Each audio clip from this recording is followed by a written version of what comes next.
कोई जन है जैसे आप पहली बार हम लोगों के साथ जुड़ रहे हो कि अगर कोई नहीं है तो कोई बात नहीं। हम लोग जो है आजकल सीख रहे हैं इन दिनों में कि परमेश्वर की इच्छा नहीं है कि हम गरीबी में रहें, और उसी में मैं कंटिन्यू करूंगा। आम, क्योंकि कई बार हम लोग को लगता है कि मसीह जीवन जो है वो एक सताव का जीवन है और वो सफरिंग का लाइफस्टाइल है, जो कि सच है कि मसीह जीवन में सफरिंग है, चुनौतियां हैं। पर उसका मतलब नहीं है कि परमेश्वर की मूल रूप से इच्छा है कि हम जो हैं गरीबी में रहें, हम तंगी में रहें। मैं सोचता हूँ कि ये एक मैसेज है जो कि बहुत इम्पोर्टेंट है। आम, इस बार जो है चर्च, हम लोग के चर्च में कई लोग हैं जो कि बिजनेस करते हैं, और हमारी यही दुआ थी कि जो है अ, सब लोग जो है समृद्ध हो सकें इस बार, जो है बिजनेस जो है बहुत अच्छा हो। तो अभी जब दिवाली का सीज़न हो रहा था तो हम लोग को पता, मतलब जो हमारे चर्च में लोग हैं उन्होंने बताया कि इस बार जो है परमेश्वर ने उन लोगों को बहुत ब्लेस किया, और उन्होंने जो है अपनी चीज़ों का, अपने प्रोडक्ट्स की बहुत बिक्री देखी। तो मैं सोचता हूँ कि ये 100% परमेश्वर की इच्छा है। इवन एक बहन जो हमारे मैं बोल चर्च, उनको परमेश्वर ने एक अच्छी जॉब से ब्लेस किया।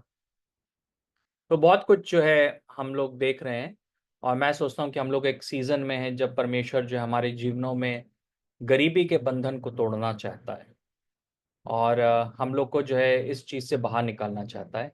और मैंने जैसे कि बताया था कि बाइबल में गरीबी को जो है एक श्राप के रूप में देखा गया है। गरीबी को कभी भी एग्जॉल्ट नहीं करा गया है।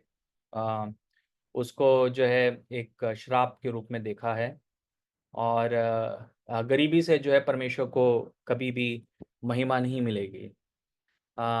जब परमेश्वर अपने लोगों को चुनता है तो वो उनके द्वारा अपनी महिमा दिखाना चाहता है, और वो चाहेगा कि हम लोग हर एक फील्ड में समृद्ध हो सकें।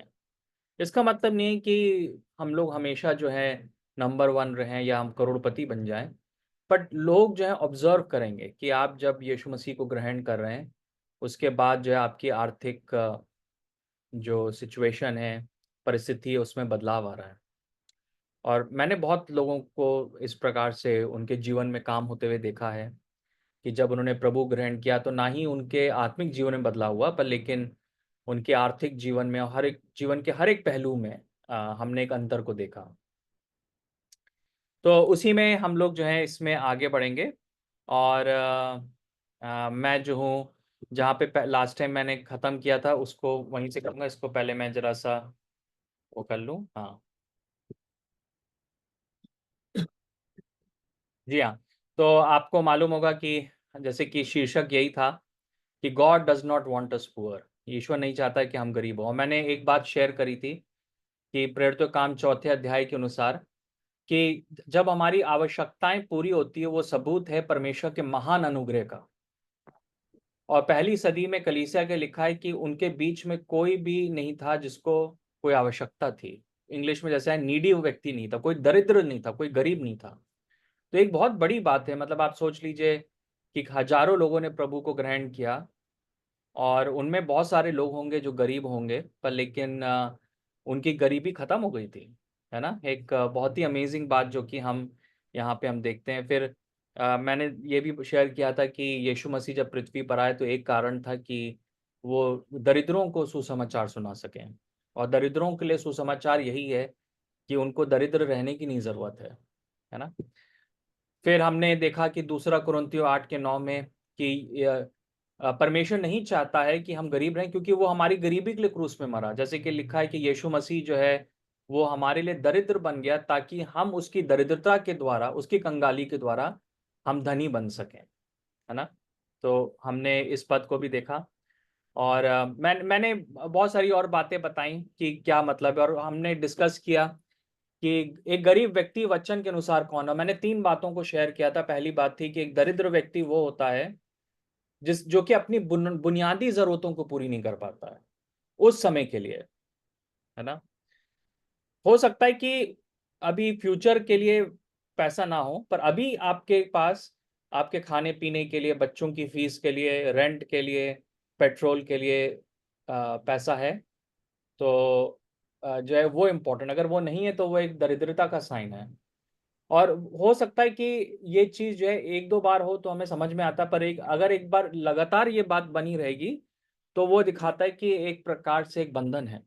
फिर मैंने ये भी शेयर किया था कि जो लोग कर्ज के जाल में फंसे रहते हैं, उनके ऊपर बहुत कर्ज चढ़ जाता है और वो उसको अदा नहीं कर पाते, एक कर्ज से दूसरे कर्ज में वो गिरते रहते हैं। हमारे चर्च में कई लोग हैं जो कि इस प्रकार के उसमें थे, पर परमेश्वर उनको उसमें से निकाला उसने, और अब वो अपने कर्जों से मुक्त हैं। फिर इवन कई कई बार जो है, जैसे कि हमारे पास पैसा तो आ रहा है पर वो वेस्ट हो जा रहा है। मतलब कि जैसे हगाई उसके 1:6 में लिखा है, छेद वाली थैलियों में हम डाल रहे हैं। ठीक है, पैसा आया पर घर में बीमार पड़ गए लोग, पैसा निकल गया, चोरी हो गया, कोई महंगी चीज थी, मोबाइल फोन था, वो पानी में गिर गया। तो वो रेगुलर हो रहा है ना, वो रेगुलर हो रहा है। जहाँ पे 100 रुपये खर्च होने चाहिए वहाँ 2,000 रुपये खर्च हो रहे हैं। चीज़ें जो है बर्बाद हो रही हैं, कपड़े फट जा रहे हैं, है ना। तो उस सब सब ये भी जो है, और ये कॉन्स्टेंटली हो रहा है, क्रॉनिक तरीके से हो रहा है। ये नहीं कि एक बार हो रहा है, 2 बार हो रहा है, पर ये लगातार हो रहा है। तो ये भी चीज़ दिखा रहा है गरीबी को। तो हम आज उसी से आगे बढ़ेंगे, और मैं जो ना आज भी इसी बारे में बात करना चाहता हूँ कि इसी कॉन्टेक्स्ट में कि हम फाइनेंस को समझने पाएँ, और हम जो है पैसे और धन को हम समझने पाए। क्यों जो है धन का जो एस्पेक्ट है वो मसीह जीवन के लिए एक बहुत ही महत्वपूर्ण जीवन है, बहुत ही महत्वपूर्ण चीज है। उसका कारण ये है कि जो धन है, जो पैसा है, वो हमारे हृदय को प्रकट करता है ना। जैसे कि एक थर्मामीटर होता है और वो बताता है कि हमारे शरीर में कितना टेम्परेचर है, उसी प्रकार से हमारा जो है पैसे के प्रति व्यवहार, एटीट्यूड, और धन के प्रति व्यवहार और एटीट्यूड दिखाता है कि हमारे हृदय की स्थिति क्या है ना। कई लोग सोचते हैं कि हम किसी के आत्मिक जीवन को नापना चाहें तो हम नाप सकते हैं, कितनी घंटे वो प्रार्थना कर रहा है, कितना वो जो है वो वचन पढ़ रहा है, संडे को चर्च आ रहा है, बाइबल स्टडी अटेंड कर रहा है। ये सब चीजें बहुत इंपॉर्टेंट, ये सब अपने में एक थर्मोमीटर है।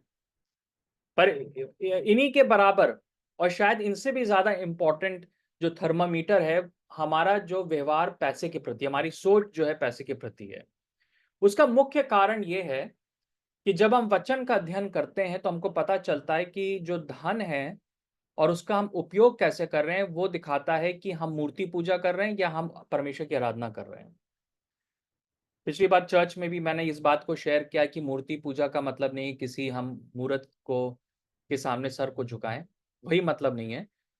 मूर्त का मतलब ये भी हो सकता है कि हमारे अंदर लालच हो। मैं थोड़ा सा आगे इस बारे में बढ़ूंगा, और इसके बारे में हम मत्ती उसके 6 के 24 में हम देखते हैं। कोई जन मत्ती 6 का 24 पढ़ देगा। कोई भी एक साथ दो स्वामियों का सेवक नहीं हो सकता, क्योंकि वो एक से घृणा करेगा और दूसरे से प्रेम, या एक के प्रति समर्पित रहेगा और दूसरे का तिरस्कार करेगा। तुम धन और परमेश्वर दोनों की एक साथ सेवा नहीं कर जी हाँ। तो यहाँ पे जैसे कि लिखा है कि तुम धन सकते। और परमेश्वर की तुम एक साथ सेवा नहीं कर सकते। मैं आपको बताना चाहता हूँ कि जो यहाँ पे शब्द सेवा है, जो मूल यूनानी भाषा है, वहाँ पे शब्द इस्तेमाल जो है वो है आराधना, वर्शिप। ओके। कई इंग्लिश में भी आया है कि you cannot serve God and mammon, और कई इसमें आया कि you cannot worship God and mammon. अब मैं ये भी बता दूं कि जो अगर आप इंग्लिश की बाइबल पढ़ेंगे, और इवन अगर आपके पास हिंदी की बाइबल हो, तो इस आयत में आप नीचे एक फुटनोट भी देख सकते हैं। लिखा होता है फुटनोट में, और वहां पे लिखा होता है कि पैसे की जगह जो है एक शब्द यूज करा गया है, वो है मेमन, है ना। फुटनोट का मतलब है कि कई बार आप बाइबल में देखो नीचे छोटे छोटे अक्षरों में लिखा होता है, इटैलिक्स में। तो वहां पे बताया जाता है कि जहाँ पे यूनानी भाषा में शब्द यूज हुआ है धन धन, वहां पे असल में जो यूनानी भाषा में मेमन शब्द है। तो मेमन कौन था? मेमन एक्चुअली में जो इज़राइल में जो लोग रहते थे, जो अन्य जाति के लोग, वो एक देवता की पूजा करते थे, और वो जो था धन की देवता था, का देवता था। ठीक है। तो लिटरली यीशु मसीह ये कह रहे हैं कि हम जो हैं पैसे की पूजा नहीं कर सकते, हम मेमन की पूजा नहीं कर सकते, तो और हम जो है परमेश्वर की पूजा नहीं कर सकते। एक मूर्ति पूजा के समान है लालच, है ना? और उसका मतलब ये भी है कि धन जो है वो हम उसको उपयोग कैसे कर रहे हैं, वो सबसे बड़ी प्रकार की आराधना है ना? वर्शिप का मतलब सिर्फ ये नहीं कि गीत गाना और ताली बजाना, हाथ ऊपर उठा लेना, ये आराधना ही नहीं है। आराधना ये भी है कि हम अपने धन को परमेश्वर के लिए कैसे यूज कर रहे हैं, है ना? सो मैं आपको बताना चाहता हूँ ये बात के लिए कि जब हम धन को परमेश्वर के राज्य के लिए यूज करना शुरू करते हैं तो हम सच्चे आराधक बनते हैं, है ना? हमको बताती नहीं है। है ना? हम जो है क्या बनते हैं? सच्चे आराधक बनते हैं। आमीन। और हम जो है इस बात को याद रखें। इवन जो है हम देखते हैं कि मैं एक वर्स जो कि मैं आपके सामने लाना चाहता हूँ वो है प्रेरितों के काम 10 का 1 से लेके 4। अब यहाँ पे मैं आपको बताना चाहता हूँ कि एक ये व्यक्ति है जिसका नाम कर्नीलियस था। वो एक्चुअली में मसीह नहीं था, पर वो परमेश्वर का भय रखता था। उसने शायद यहूदी धर्म को अपनाया था। तो वो प्रार्थना करता था और धन देता था। तो उसके पास स्वर्गदूत आता है और स्वर्गदूत उसको कुछ बात बोलता है। उस बात को बड़े ध्यान से हमको पढ़ने की जरूरत है। कोई जन इसको पढ़ देगा? प्रेरितों के काम 10 का 1 से लेके 4। कैसरिया में कुर्नेलियुस नाम का एक मनुष्य था जो इतालियानी नामक पलटन का सूबेदार था। वो भक्त था और अपने सारे घराने समेत परमेश्वर से डरता था और यहूदी लोगों को बहुत दान देता और बराबर परमेश्वर से ओह, आपकी आवाज नहीं आ रही है सिस्टर। मैं पढ़ देता हूँ। हाँ, वो आप तुम्हारी आवाज नहीं आ रही है सोनी। तो तीसरी आयत में ऐसा लिखा है कि उसने दिन के तीसरे पहर के निकट प्रार्थना दर्शन। करता था। उसने दिन के तीर देखा कि परमेश्वर का एक स्वर्गदूत उसके पास भी हाँ अभी आ रही है भैया? हाँ, अब आ रही है।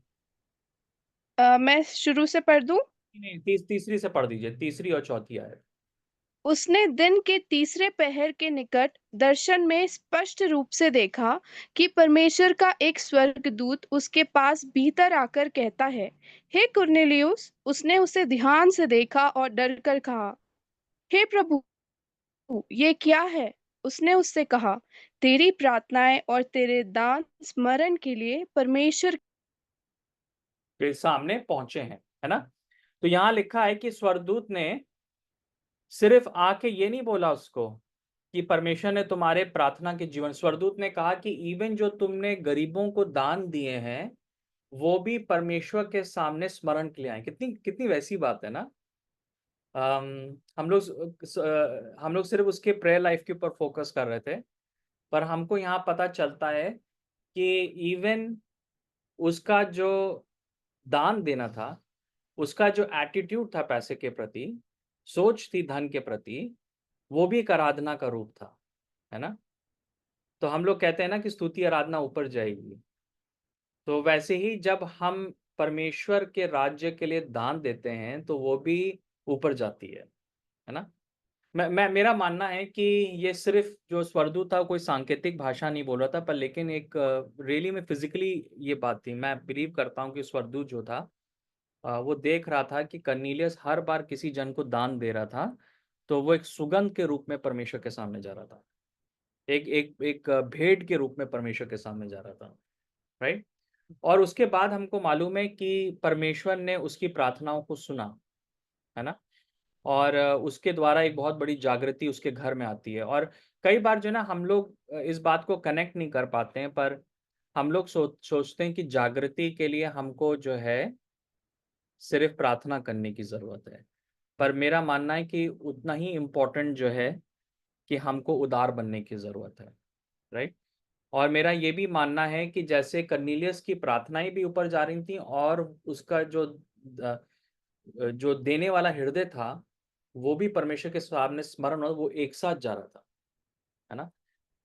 कई बार जो है ना, अगर हमारी सिर्फ प्रार्थनाएं ऊपर जा रही हैं और दान ऊपर नहीं जा रहे हैं, तो कुछ ना कुछ कहीं ना कहीं कमी रह जाएगी। पर हम यहाँ पे देख रहे हैं, उसने बहुत क्लियरली बोला कि परमेश्वर के सामने वो चीजें जो है स्मरण के लिए गई। हालेलुया। आप समझ रहे हैं इस बात को, है ना? तो हम क्या सोचते हैं कि 1 घंटा मैं दरवाजा बंद कर लूं, या चर्च में मैं जाऊंगा, आधा घंटा हम ताली बजाएंगे, गिटार बजाएंगे, हाथ ऊपर करेंगे, ये आराधना है। पर हम कर्नेलियस के जीवन को देख रहे हैं कि सिर्फ यही आराधना नहीं है। आराधना जो है वो है कि हम उदार भी बन सकें, है ना? और ये मुझे लगता है ज्यादा इंपॉर्टेंट चीज है, क्योंकि प्रार्थना करना ज्यादा मुश्किल नहीं है, पर कई बार उदार होना मुश्किल है, खास तौर से जब हम लोग के पास जो है खुद जो है एक तंगी हो, तो हम लोग के लिए मुश्किल होता है कि हम दूसरों के प्रति उदार बनने पाए, है ना? सो ये एक बहुत इंपॉर्टेंट बात है। तो क्या कर्नेलियस के द्वारा समान हम लोग भी जो है अपने परिवारों के लिए, अपने घरों के लिए दरवाजे को परमेश्वर की आत्मा के कार्य के लिए ओपन करने के लिए रेडी हैं? अगर रेडी हैं तो हमको भी प्रार्थना के साथ परमेश्वर के राज्य के प्रति उदार होना सीखना होगा, है ना?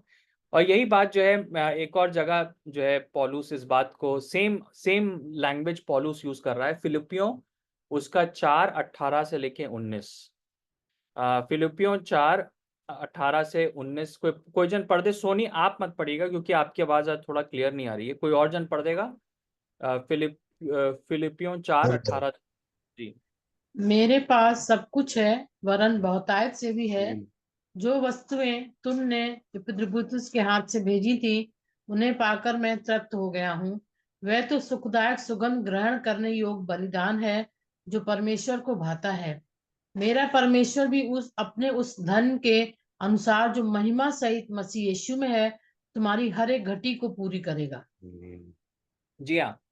यहाँ पे क्या होता है कि पौलुस जो था वो जेल में था, और जो फिलिपियों की कलीसिया थी, उन्होंने एपाफ्रस के द्वारा पौलुस के लिए जो है कुछ क्या कहते हैं धन, वो उसका आयोजन किया ताकि उसकी जो आवश्यकताएं थी जब वो जेल में था वो पूरी हो सके, है ना? तो पौलुस ने जो है फिलिपियों की कलीसिया को ये पत्र लिखा एक धन्यवाद के रूप में। और उसने ये बात बोली थी कि कितनी वैसी लैंग्वेज उसने यूज करी। उसने कहा कि जो तुमने मेरे लिए किया, पौलुस ने कहा जो तुमने मेरे लिए किया, मेरे लिए जो तुमने ये भेंट भेजी है, वो सुखदायक सुगंध ग्रहण करने योग्य बलिदान है, जो परमेश्वर को भाता है। हालेलुया, है ना? आप क्या हम लोग एक साथ बोल सकते हैं? सुखदायक सुगंध ग्रहण करने योग्य बलिदान है, जो परमेश्वर को भाता है। हालेलुया, है ना?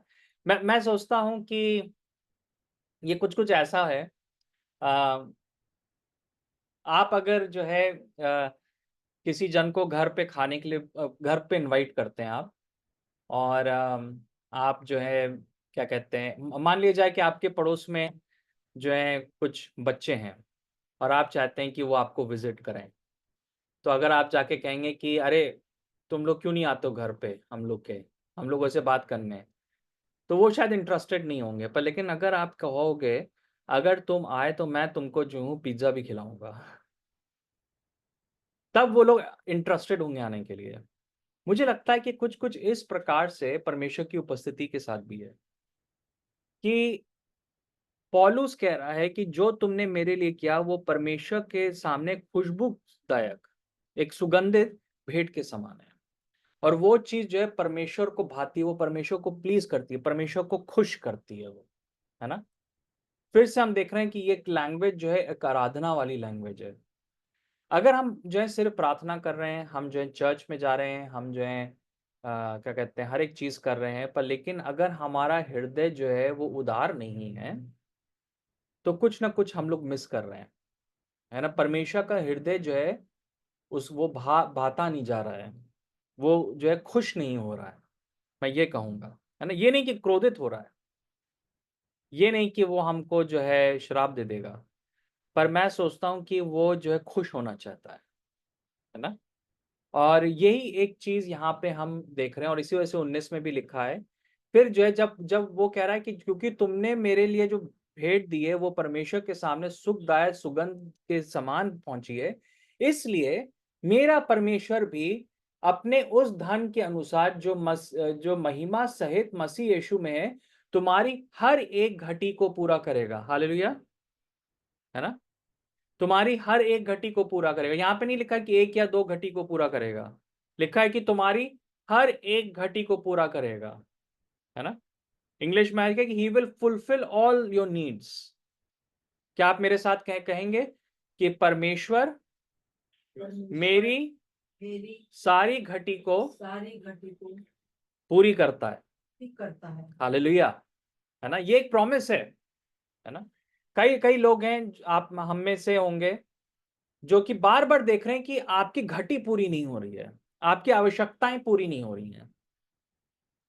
उसका एक बहुत बड़ा कारण हो सकता है कि आपका व्यवहार जो है वो देने वाला नहीं है, आपका हृदय उदार नहीं है, वो परमेश्वर के राज्य के लिए उदार नहीं है ना? एक सुखदायक सुगंध के रूप में परमेश्वर के पास जो है कुछ पहुंच नहीं रहा है, जैसे कि कर्नेलियस के जीवन के द्वारा जैसे ये फिलिप्पुस की कलीसिया के द्वारा जा रहा था, फिलिपियो की कलीसिया के द्वारा, सॉरी, है ना? ये एक बहुत ही अमेजिंग बात है जो कि हम जो है यहाँ पर देखने पा रहे हैं, जो कि परमेश्वर का वचन जो है हमको दिखा रहा है, और वो हमको जो है इसी प्रकार से जो है वो ब्लेस करना चाहता है ना? एक सेकेंड, हाँ, मैं जो था फिर से वापस पीछे जाऊंगा। तो हमने यहाँ पे इस बात को एक तरीके से देखा। अब जो है यहाँ पे हम इवन देखते हैं कि कि क्यों जो है पैसा इतना इम्पोर्टेंट एस्पेक्ट है ना? हम लोग देख रहे हैं क्योंकि पैसे हमारे हृदय को उजागर करता है। सिमिलरली यीशु मसीह ने मत्ती 6 में 19 से 21 में ये बात लिखी। कोई जन इसको पढ़ देगा? कोई जन मत्ती 6 19 से 21 पढ़ देगा? अपने लिए धरती पर भंडार मत भरो, क्योंकि उसे कीड़े और जंग नष्ट कर देंगे। चोर सेंध लगाकर उसे चुरा सकते हैं, बल्कि अपने लिए स्वर्ग में भंडार भरो, जहां उसे कीड़े या जंग नष्ट नहीं कर पाते और चोर भी वहां सेंध लगाकर उसे चुरा नहीं पाते। याद रखो, जहां तुम्हारा भंडार होगा वहीं तुम्हारा मन भी रहेगा। हाँ, जहां तुम्हारा भंडार होगा वहीं पे तुम्हारा क्या होगा? मन होगा। पैसा दिखाता है कि हमारा मन कहाँ पर है। बहुत बड़ी बात है। किसी ने एक वो प्रभु के दास है ना, आमोस सिंह, मैंने सुना कि किसी जो कि उनके बहुत करीबी हैं, उन्होंने एक बार बताया कि उन्होंने कहा कि जो मन का जो हमारे मन का जो अ, जो वायर है, जो तार है, वो हमारे वॉलेट से होके निकलता है ना? पर्स से होके निकलता है। आप समझ रहे हैं हमारे बात? कि जो जो हमारा हृदय है, वो उसका जो तार से कनेक्शन है मन के साथ। क्योंकि जो कि हमारा वॉलेट है और हम पैसा खर्च कैसे कर रहे हैं, वो दिखा रहा है कि हमारा मन कहाँ पर है। ठीक है, हमारा हृदय कहाँ पर है। ओके, जैसे कि आप जो है जिस चीज से बहुत अधिक प्रेम करेंगे, आप सबसे ज्यादा जो है पैसा उसी पे खर्च करेंगे। अगर आपको जो है मैं नहीं कहूंगा आपको, मैं कहूंगा किसी को शराब की लत होगी, तो वो सबसे ज्यादा पैसा जो है वो शराब में खरीदने में लगाएगा। अगर किसी को नशे की आदत है, तो वो सबसे ज्यादा पैसा जो है नशे में लगाएगा, यहां तक कि वो अपना घर वर सब कुछ बेच देगा, है ना? अगर जो है आपको जो है खाने पीने का शौक होगा, तो आप सबसे ज्यादा पैसा जो है खाने पीने में लगाएंगे, है ना? आप अगर जो है महीने का आप अपना बजट देखेंगे कैसे आपने खर्च किया, तो आपको पता चलेगा कि आप खाने पीने में सबसे ज्यादा लगा रहे हैं। अगर आपको मेकअप का शौक है, तो सबसे ज्यादा पैसा आप जो है मेकअप पे लगाएंगे। वैसे ही अगर आपका हृदय परमेश्वर का राज्य में है, तो सबसे ज्यादा पैसा परमेश्वर के राज्य में लगाएंगे। यीशु मसीह ये बात बोल रहे थे। आप समझ पा रहे हैं इस बात को, है ना? सो ये आपका हृदय कहाँ पर है? हम बोल सकते हैं कि हाँ, हे हमारे पिता, तू तू जो स्वर्ग पे तेरा नाम पवित्र माना जाए, तेरी इच्छा पूरी हो, तो तेरा राज्य नीचे आने पर। हम जितना भी बोले कि तेरा राज्य नीचे हो आए, पर हमारा हृदय जो है उस प्रार्थना के द्वारा जरूरी नहीं है दिखा रहा हो कि हमारा हृदय जो है वो परमेश्वर के राज्य में, हमारा मन परमेश्वर के राज्य में, हमारा मन जो है वहां पर होगा जहां पे हम सबसे ज्यादा पैसा लगा, राइट। सो ये एक फैक्ट है। तो आपको, आप जो है ना, आपके आप जो है जब आपके पास धन आता है तो आप हमेशा, यही होगा, ऑटोमेटिकली होगा ये चीज कि आपका पैसा सबसे ज्यादा जो है परमेश्वर के राज्य में जाएगा। यीशु मसीह ने इस बात को बोला है ना। और बड़ी इंटरेस्टिंग बात है क्योंकि यीशु मसीह एक तरीके से उन्होंने ये भी कहा कि तुम जो इस संसार में इकट्ठा ना करो पैसा, जहाँ पे चोरी हो जाता है, जहाँ पे दीमक लग जाती है ना, ये सब चीजें हैं। तो यीशु मसीह क्या कह रहे थे? यीशु मसीह ये कह रहे थे, और मैं यही बात आपको बताना चाहता हूँ। मेरा मानना है कि यीशु मसीह ये कह रहे थे कि जब हम स्वर्ग में नहीं बोते हैं, परमेश्वर के राज्य में हम नहीं बोते हैं, तो जो हम इकट्ठा भी करते हैं पृथ्वी पर, वो जो है वो चला जाता है, वो चोरी हो जाता है, उसमें जंक लग जाता है, उसमें ये चीज होती है, वो खत्म हो जाता है, राइट। सो क्या होता है कि ये एक बहुत ही वैसी बात है जो कि हमको समझने की आवश्यकता है कि अगर हम जो है ना परमेश्वर के राज्य में नहीं बोल रहे हैं और हम संसार में चीजें इकट्ठा कर रहे हैं, तो वो चीज अपने आप रहेगी। कई लोग इस बात को बोलते हैं असल में, है ना। वो थोड़ा सा देख लो, मोबाइल फोन किसी का बज रहा है। वो तो कई बार जो है यही होता है कि कई लोग आके बोलते हैं कि वो पैसा रहता नहीं है, पैसा यहाँ चला जाता है, वहां चला जाता है। ऐसा क्यों है? क्योंकि हम परमेश्वर के राज्य के बारे में नहीं सोच रहे हैं, हमारा मन वहां पर नहीं है। तो जो हम पृथ्वी पर भी इकट्ठा कर रहे हैं वो सब चला जा रहा है, राइट। सो अगर आप ब्लेस्ड होना चाहते हैं तो आपको क्या करने की जरूरत है? आपको जो है क्या कहते हैं, परमेश्वर के राज्य में बोलना, क्योंकि उससे पता चल रहा है कि आपका हृदय वहां पर है। और आराधना का हृदय जो है वो हृदय, आराधना का जो कनेक्शन है वो हृदय से है ना। तो असली आराधना है कि हम परमेश्वर का दान दें, हम परमेश्वर के राज्य में बोले, वो सबसे बड़ी आराधना है, जो कि हम यहाँ पर भी इस प्रकार से हम लोग देख रहे हैं। सो हमने देखा यहाँ पे लिखा है कि याद रखो जहां तुम्हारा भंडार होता है वहीं पे तुम्हारा मन भी होता है। और जैसे कि मैंने इससे ऊपर आपको बताया कि एक प्रकार से जो टाइटल भी था ये था आराधना या मूर्ति पूजा। तो अगर हम परमेश्वर के राज्य को नहीं दे रहे हैं तो उसका मतलब है कि हम मूर्ति पूजा कर रहे हैं। हमने पैसे को एक मूर्त बना ली है, हमने लालच को जो है एक मूर्त बना लिया है। और इसके लिए दो वर्सेस हैं जो कि इस बार संडे को सुबह की सर्विस में भी मैंने शेयर किया था। उसमें ये बात जो है पौलुस ने बोला, पहली बात हम कुलोसियों 3:5, कोई पढ़ देगा कुलोसियों 3:5? इसलिए तुम में जो कुछ सांसारिक बातें हैं उसका अंत कर दो। व्यभिचार, अपवित्रता, वासना, बुरी इच्छाएं और लालच जो मूर्ति उपासना का ही एक रूप है। हाँ, लालच जो कि मूर्ति उपासना का ही एक रूप है ना। सो हम ये ना सोचें कि मूर्ति पूजा का मतलब सिर्फ ये है कि कोई आकार के सामने हम झुक गए, नहीं।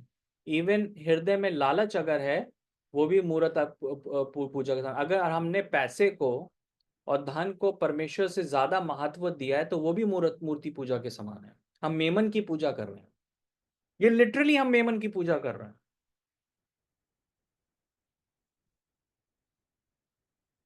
राइट। सो हम लोग जो है इस बात को अपने अंदर समझ सकें कि ये एक सच्चाई। इवन यही बात को पौलुस ने रोमियो उसके 2:22 में शेयर किया। कोई जन पढ़ देगा यहाँ पे रोमन्स 2:22?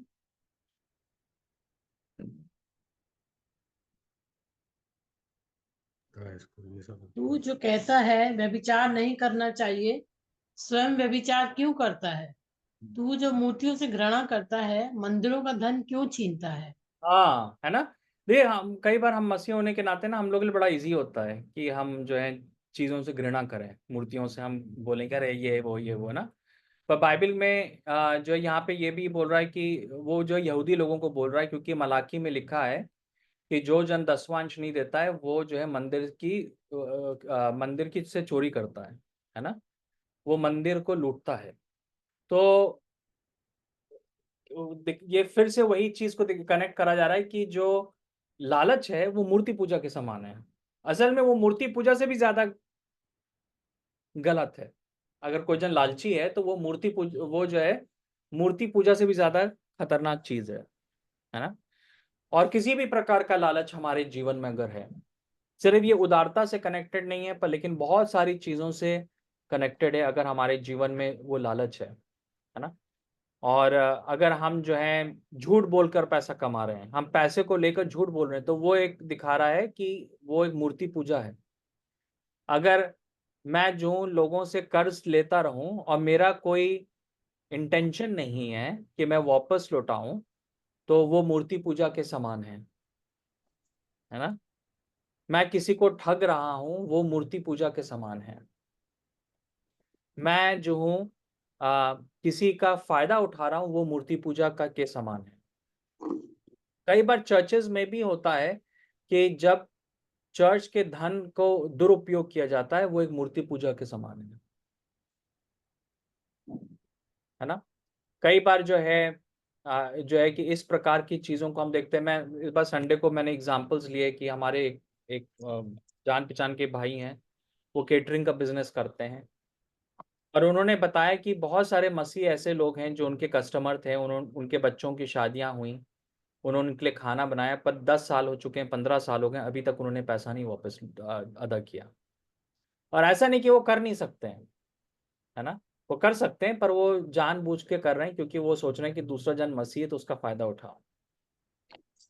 ये चीज जो है एक मूर्ति पूजा है। ये एक बहुत ही गंभीर बात है अगर इस प्रकार का किसी का एटीट्यूड है ना। मैं जानता हूं कई लोग होते हैं, एक जन थे, वो क्रिश्चियन थे, और उन्होंने बताया कि उन्होंने सेकेंड हैंड गाड़ी सेल कर रहे थे, और करी तो बड़े घमंड से बता रहे थे कि लखनऊ में कहीं पर कोई मार्केट है जहाँ पर जो है गाड़ी का जो वो होता है ना, जो किलोमीटर वाला जो इंडेक्स होता है ना, जो बताता है कितने किलोमीटर है गाड़ी चली है, तो वो आप जाके उसको बढ़ा कम कर सकते हैं। मतलब वो गाड़ी हो सकता है कि 1 लाख किलोमीटर चली हो, पर लेकिन आप जो है उसको 50,000 कर सकते हैं ताकि जब खरीदने समय जो है वो लगे कि भाई ये तो उतना नहीं चली है, तो वो ज़्यादा महंगी बिकती है। तो कई मसीह लोग हैं ऐसे काम करते हैं और बड़े घमंड के साथ बताते हैं कि वो कर रहे हैं ये चीज़ें। पर ये चीज़ है जो है, ये एक मूर्ति पूजा है, ये एक प्रकार से जो है लालच है ना। हम चीज़ों को जो है कर्ज पर खरीद ले रहे हैं, हम दुकानों पे जा रहे हैं, हम चीज़ों को जो है ऐसी ले रहे हैं, हम कह दे रहे हैं कि हमारे पास पैसा है, हम दे सकते हैं, पर हम जो है देना नहीं चाहते हैं। तो हम कहते हैं दुकानदार को कि अरे हम बाद में दे देंगे, और कई बार होता है कि बाद में हम कभी नहीं देते, और हमारे ख्याल में भी रहता है वो चीज़, पर हम नहीं देते हैं। राइट। अगर हम इस प्रकार से कर रहे हैं तो ये एक गलत बात है ना। सो हमको जो है इस बारे में जो है केयरफुल रहने की जरूरत है कि कभी भी हम किसी को ठगे ना, कि किसी को हम फायदा ना उठाएं, क्योंकि जो पैसा है वो हमारे हृदय को दिखाता है। मैं ऑनेस्टली बिलीव करता हूं कि अगर किसी का एटीट्यूड जो है वो पैसे के प्रति सही नहीं है, धन के प्रति सही नहीं है, उसका जो पैसे के प्रति व्यवहार है वो सही नहीं है, तो मैं नहीं जानता हूं कि उस व्यक्ति ने रियली में प्रभु को ग्रहण किया कि नहीं किया है। क्योंकि जो हम बाइबल को पढ़ते हैं वो एकदम यही बात है ना, जो कि बहुत क्लियर है कि परमेश्वर जो है इस इन चीज़ों से वो घृणित, राइट। और हम इन चीज़ों को जो है बार बार हम जो है बाइबल में हम लोग देखते हैं, है ना। मुझको याद है कि मैं अपना ही एक चीज़ बता सकता हूँ। हम लोग का घर जो है वो किराए पर है, और जो हमारे किराएदार थे वो काफ़ी साल से थे, तो मतलब वो जो थे मेरे अकाउंट में पैसा डाल रहे थे।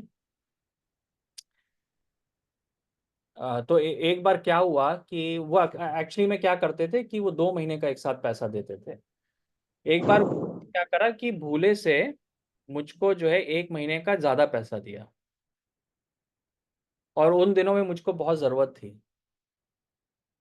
और तो मैंने सोचा कि मैं रख लूँगा, मैं बाद में उनको बोल दूँगा कि आपसे गलती हुई तो अगले महीने का नहीं दीजिएगा। पर नहीं, मुझे कायरता हुई तो मैंने उनको फ़ोन किया, मैंने कहा कि आपने भूले से जो है 1 महीने का ज़्यादा रेंट दिया है। तो फिर उन्होंने जो है कहा, अरे, अरे, अरे! I am really sorry. और मैंने उनको कहा कि आप अगले महीने का मत दीजिएगा। फिर उनसे 6 महीने के बाद फिर से गलती हुई। तो इस बार क्या हुआ कि कुछ ऐसा हुआ कि वो जो है मैंने जो है रियलाइज़ नहीं किया कि वो उनसे मिस्टेक हुई, और कुछ टाइम लगा, उसके बाद मैंने रियलाइज़ किया। तो अब मैंने सोचा कि अरे, अब ये बार-बार गलती कर रहा है, मेरी तो गलती है नहीं। तो मैं उस समय शांत था, क्योंकि मुझे उस समय थोड़ा बहुत ज़रूरत थी। और वो क्या हुआ कि वो धीमे-धीमे करके वो टाइम जो निकलता गया। पर लेकिन 1 साल के बाद जो है वो मतलब कुछ समय के बाद उन्होंने हमारा घर छोड़ दिया था, और उनको मालूम नहीं था कि उन्होंने जो है 1 महीने का ज़्यादा रेंट मुझे दे रखा था। तो मुझे उस समय पवित्र आत्मा ने बहुत कायल किया। मैं बहुत ही दुखी था कि मुझसे ये गलती हुई। मैंने उनको ईमेल लिखा और मैंने कहा कि देखिए, आपने हमारा घर तो छोड़ दिया, पर मैं आपको बताना चाहता हूँ कि आपसे ये मिस्टेक हुई थी। आपने बीच में एक बार और हमको ऐसे-ऐसे करके दिया था। और मुझे लगता है कि अगर मैं बताता भी नहीं तो उनको कभी पता भी नहीं चलता। और उन्होंने बहुत अच्छा सा ईमेल लिखा मुझको, और उन्होंने कहा कि थैंक यू, आपने मुझको ये इन्फॉर्म किया। और मैं जो क्या कहते हैं कि तुमने बताया कि ये बहुत बड़ी बात है ना? तुम चुप रह सकते थे। और उन्होंने कहा कि देखिए, आप चाहें तो उन्होंने ये नहीं कहा, उन्होंने कहा कि आपको अब देने की ज़रूरत नहीं है। और जो, क्योंकि वो मसीह थे, उन्होंने कहा कि वो चीज़ आप जो है परमेश्वर के राज्य में यूज़ कर सकते हैं, है ना? मैं चाहता तो मैं चुप हो सकता था, और मैं रेडी था उनको देने के लिए, पर मैंने उनकी उस बात को माना, और मैंने परमेश्वर के राज्य के लिए वो किया, क्योंकि उन्होंने यही बोला था। तो कई बार जो है ऐसा, मतलब परीक्षा हम लोग के सामने बार-बार आ सकती है। और कई बार जब हम लोग बहुत तंगी में हों, तब ख़ास से हम लोगों के ऊपर एक प्रेशर होगा, एक चैलेंज होता है। पर लेकिन हम लोगों को जो है अ, हमेशा विश्वास योग्य रहना है, और इस मामले में हमेशा सच बोलने की ज़रूरत है ना? अगर आप गवर्नमेंट ऑफ़िस में काम कर रहे हैं, तो कभी घूस नहीं लेना चाहिए, ओके? किसी भी प्रकार से आप घूस मत लीजिए, है ना? कोई भी प्रकार का आप इंसेंटिव ना लीजिए, कोई भी प्रकार का प्रिविलेज ना लीजिए जो कि आपके रूल्स के खिलाफ है। मुझे लगता है कि ये बातों को हम जो है जान सकें। अगर आप बिज़नेस कर रहे हैं, तो बिल्कुल भी आप जो है अपने कस्टमर को बेवकूफ़ ना बनाने की कोशिश करें। उसका जो है उसका फ़ायदा उठाने की कोशिश ना करें, है ना? सो ये छोटी-छोटी बातें हैं जो हम लोग के जीवन में एक जैसे कि छोटी-छोटी बातें होती हैं, पर वो धीमे-धीमे करके बड़ी बन सकती हैं। और परमेश्वर हम लोग को चैलेंज कर रहा है कि हम जो हैं छोटी-छोटी बातों में हम जो है परिपक्वता के साथ चल सकें, इंटेग्रिटी के साथ हम जो है परमेश्वर के सामने चल सकें। देखिए, बाइबल में हम प्रेरितों के काम में देखते हैं कि 2 बार या 2 ही बार जो है न्याय आया किसी जन के ऊपर। एक बार तब न्याय आया जब या मैं कहूँगा बाइबल में एक ही बार है जब कोई जन परमेश्वर के न्याय के कारण मर गया, और वो जो था अनन्यास और सफीरा की वजह से था, जो उन्होंने आके कलीसिया के सामने झूठ बोला कि उन्होंने सारा पैसा वो लेकर आए हैं। असल में अगर वो नहीं भी देते सारा पैसा तो कोई बात नहीं, पर उन्होंने आके झूठ बोला कि ये हमारा, हमने प्रॉपर्टी बेची और ये पूरा पैसा हम लेकर आए हैं। और हमको मालूम है वहाँ पे उन दोनों की मृत्यु हो जाती है। जो पतरस था उनको श्राप देता है, और वो वहीं पे गिर के वो मर जाते हैं। सिर्फ़ एक बार हुआ, और वो पैसे को लेकर हुआ, है ना? इवन जो है कई जगहों पे हम देखते हैं कि ये एक जो एटीट्यूड है पैसे को लेके, कई बार लोगों के जीवन के ऊपर एक जजमेंट को लेकर आया। कई बार ये चीज़ हुई है, राइट? तो हमको जो है इसमें सतर्क रहने की ज़रूरत है, हमारे जीवन में यहोवा का भय होने की ज़रूरत है, और हमारे जीवन में जो है इस बात की कायरता होनी चाहिए कि हमको जो है ये गलती नहीं करनी चाहिए, है ना? तो मैं एनकरेज यही करूँगा कि परमेश्वर जो है हम लोगों की आँखों को ओपन करें, और हम छोटी-छोटी बातों को हम समझ सकें, और हम लोग कर्नेलियस के समान उदार होना सीख सकें। अपने चर्च के प्रति, प्रभु के दासों के प्रति, दूसरे विश्वासियों के प्रति, दूसरों की आवश्यकताओं के प्रति हम उदार होना हम लोग सीख सकें। और जैसे कि पौलुस ने ये प्रॉमिस किया कि my God shall satisfy all your needs according to riches in your glory, कि मेरा परमेश्वर तुम्हारी सारी आवश्यकताओं को पूरी करेगा अपने महिमा के भंडार के अनुसार। ये प्रतिज्ञा उन लोगों के लिए है जो कि परमेश्वर के राज्य में जो कि बो रहे हैं। ओके, सो इस समय हम लोग प्रार्थना करेंगे और हम लोग अपनी आंखों को बंद करेंगे। और आज भी मैं यही प्रेयर कर रहा हूं, मैं इस पूरे मतलब कि 3-4 जो इस प्रकार की सभाएं होंगी, मैं हर बार हम फोकस करेंगे कि हमारे जीवन में गरीबी का, लालच का और स्टिंजीनेस का, कंजूसी का बंधन टूट सके। ठीक है, गरीबी का, लालच का और कंजूसी का जो बंधन है वो हमारे जीवन में टूट सके।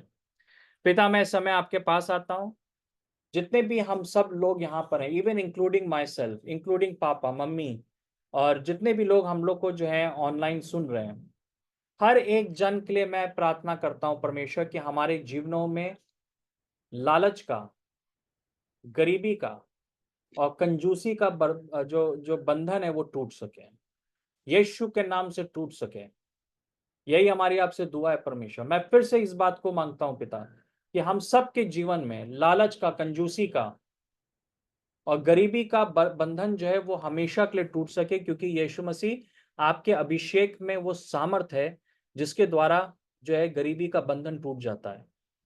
जिन लोगों की आवश्यकता पूरी नहीं हो रही है, हम आज उन लोगों के लिए प्रेयर करते हैं कि हमारा परमेश्वर उनकी सारी आवश्यकताओं को पूरी करे अपने महिमा के भंडार से।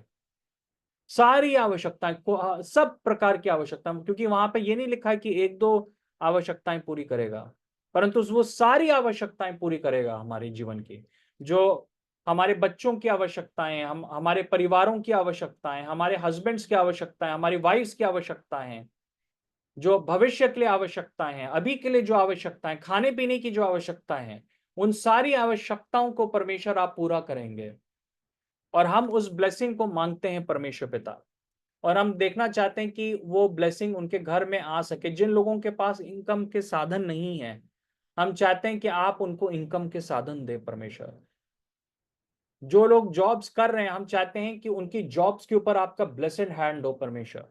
जो लोग बिजनेसेस कर रहे हैं, हम चाहते हैं कि उनके बिजनेसेस के ऊपर आपका ब्लेसेड हैंड हो यीशु मसीह के नाम से। हम चाहते हैं कि जितने भी हम लोग यहाँ पर, हमारे जीवन में कोई वेस्टेज ना हो, कोई भी ऐसा क्या कहते हैं चीज ना हो जिसके द्वारा शैतान जो है हमारी आशीषों को वो मार दे रहा है, हमसे चोरी कर ले रहा है। हर एक चोरी की आत्मा को हम यीशु के नाम से अपने जीवनों से दूर करते हैं। हर एक चीज जो हमारे पास है उसके चारों तरफ हम यीशु मसीह आपके लहू को हम लगाते हैं। जिस प्रकार से आपने अय्यूब के चारों तरफ आपने एक बाउंड्री बांधी थी, उसी प्रकार से हमारे जीवन के चारों तरफ भी आप एक बाउंड्री को बांधे परमेश्वर, ताकि कोई भी चीज को अंधकार की ताकत जो है छूने ना पाए। किसी भी प्रकार से जो हमारा पैसा है वो बीमारियों में ना जाने पाए, वो जो डॉक्टरों में ना जाने पाए, वो किसी प्रकार की हानि में ना जाने पाए। किसी भी प्रकार से ये चीज ना हो, कोई भी जन को कोई भी हानि ना हो परमेश्वर पिता। यही हम आपसे मांगते हैं, क्योंकि आप जो है हमारे द्वारा जो है संसार को दिखाना चाहते हैं कि आप कितने महान और जीवित हैं परमेश्वर। इवन दूसरे लोग भी देखने पाए कि जब से हम यीशु मसीह के साथ चल रहे हैं तो आप हम लोग को और अधिक आशीषें दे रहे हैं। यीशु मसीह के नाम से हम मांगते हैं, आमीन, आमीन। ये समय होगा, अगर किसी के पास कोई सवाल है आप पूछ सकते हैं। कुछ